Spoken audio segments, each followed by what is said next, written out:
There was more to Goliath than we've actually given him credit for. Goliath was not just a warrior. Goliath was not just a champion. Goliath was a king. What do you believe? The people of the masses are deceived. You can go against the grain of flow with the mainstream. I keep it moving like the magi that's coming from the east. The wedding supper still ahead, gotta make it to the feast. Hey, what's going on, guys? My name is Luke McIntyre, and you are listening to the vertical discourse of God and Kings, where it is the glory of God to conceal a matter and the honor of kings to seek it out. I hope you're doing well.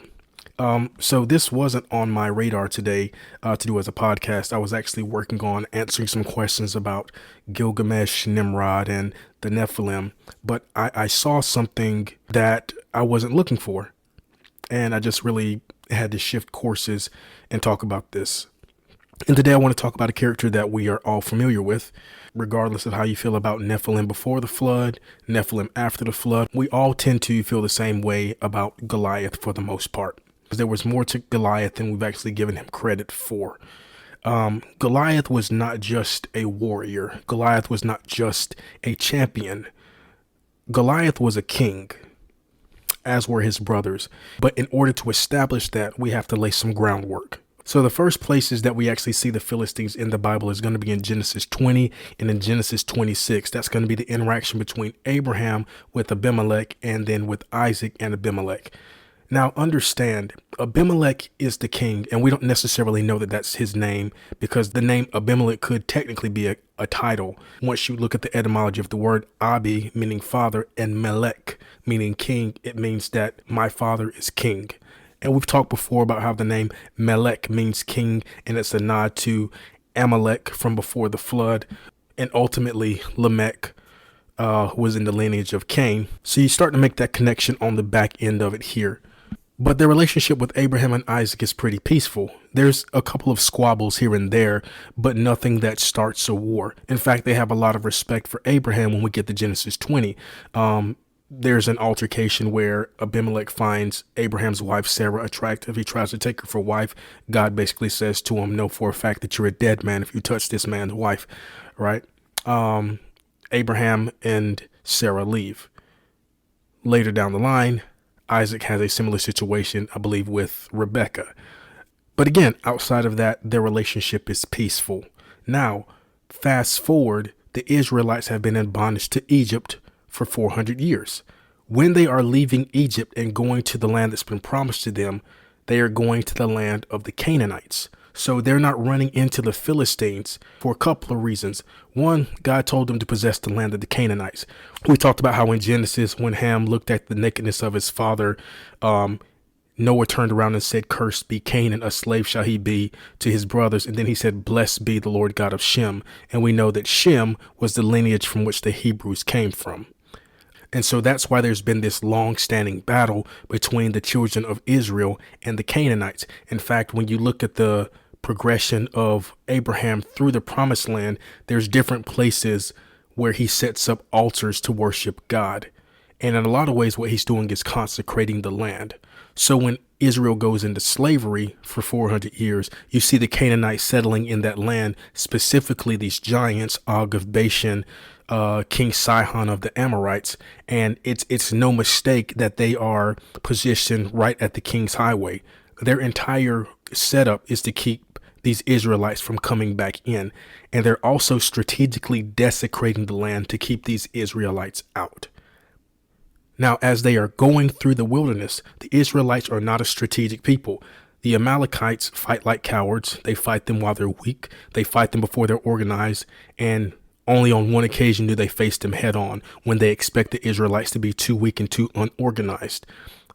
The Israelites are not ready for the Philistines yet. They are way too advanced in their military strategy, in their organization. They're just not ready for that.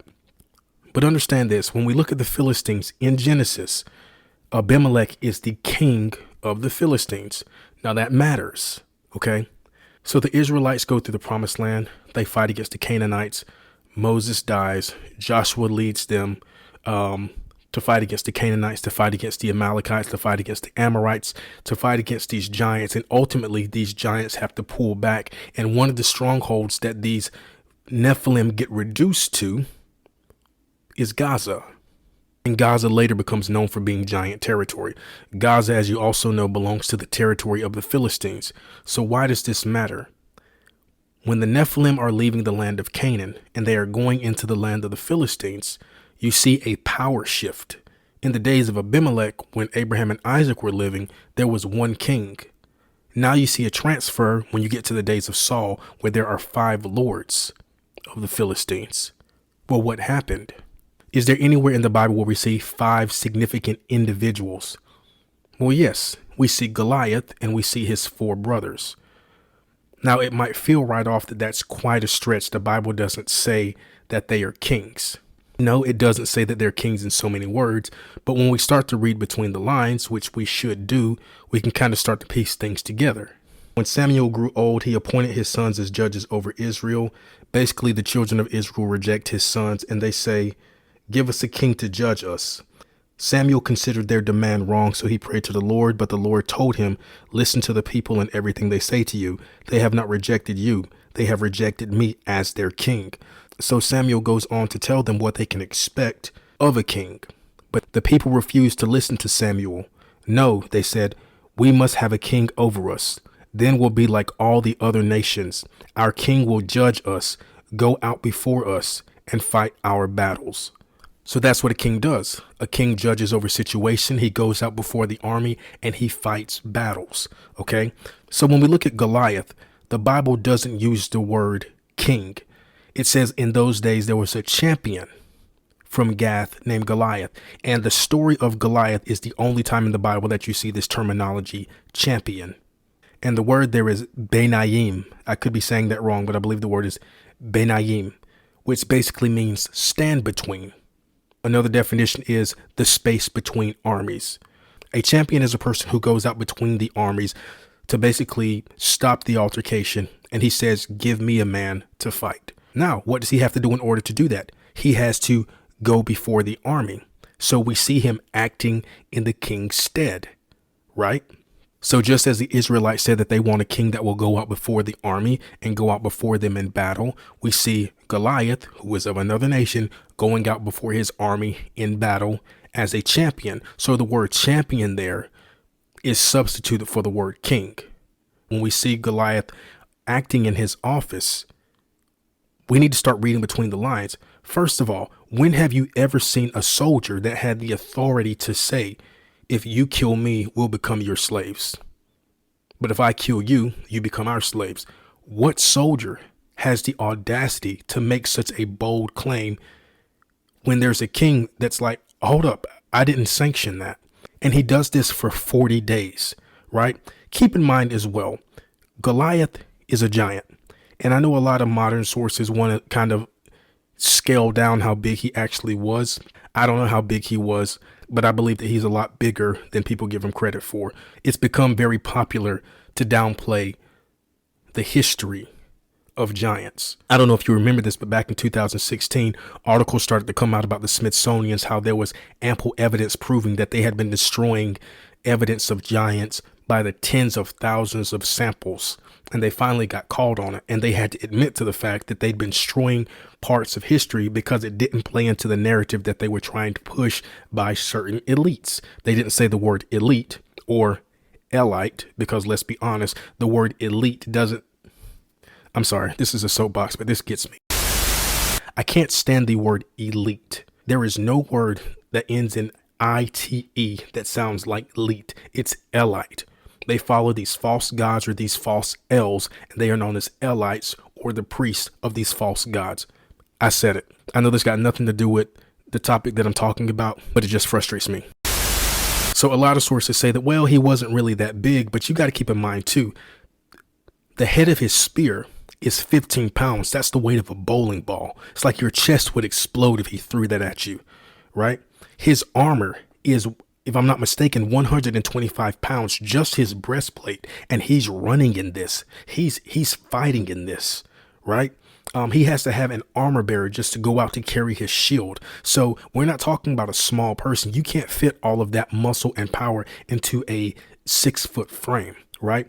Also, people say, well, he was this many cubits and a span. But I think what we forget is that a span is different for Nephilim. And I'm not making that up. There's a thing called a cubit and a span, and then there's a royal cubit or a royal span. And what determines royalty? If you've got divinity in your blood. Well, per that criteria, what being has more divinity in their blood than Nephilim, right? So it's not just this cute title that we give to a different measurement.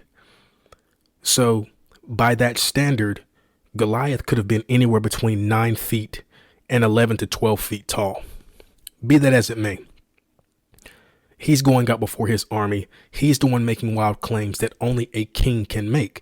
Now, keep in mind, there are 5 lords of the Philistines, and David got 5 stones because he's ready for the other brothers as well, right? Now, the accusation that's going to come at this point is, well, no, that's not true, because the Bible says that Achish was the king of the Philistines. Yes, it does. But if you look, you never hear any mention of King Achish until after Goliath is already dead. And we already talked about the name Abimelech and what that name actually means. It means my father is king. You know, I had to look up what Achish means. And it had 2 meanings, both in the same line. The first one means I will blacken or I will terrify. All right, cool. I guess you got to have some type of intimidating name as a king. But the other definition is only a man. Now, that's quite a name to have for a king. But when you look at who is the king before him, it makes sense that his title is a little bit more underwhelming. The other thing, too, is when you look at Psalm 34, David refers to King Achish as Abimelech. So we see that Abimelech is actually a title. So Achish could be a title as well, because everybody had a bunch of titles back then.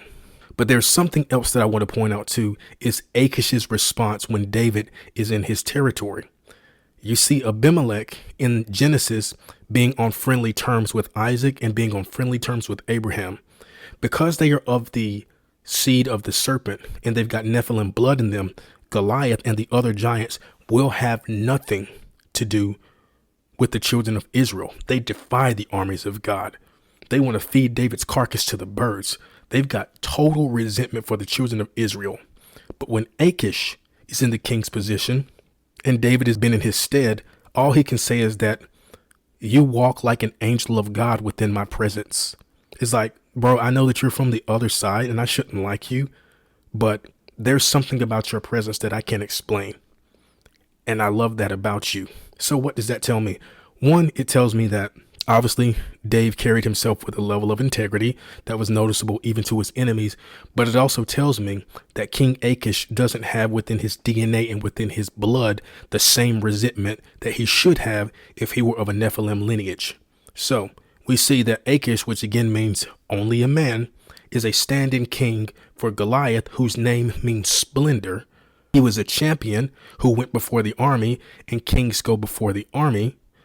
And their presence in the land of the Philistines changed the relationship with the Philistines to one of aggression towards the children of Israel that mimicked the aggression that was in the land of Canaan in the days of the Amalekites and the Anakites.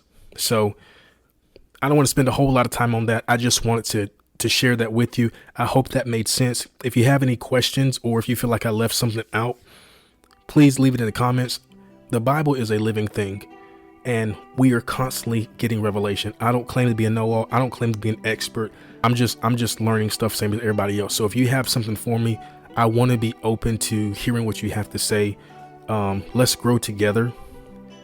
Let's be open-minded together. That's everything I got. Till next time, take care. What do you believe? The people of the masses are deceived.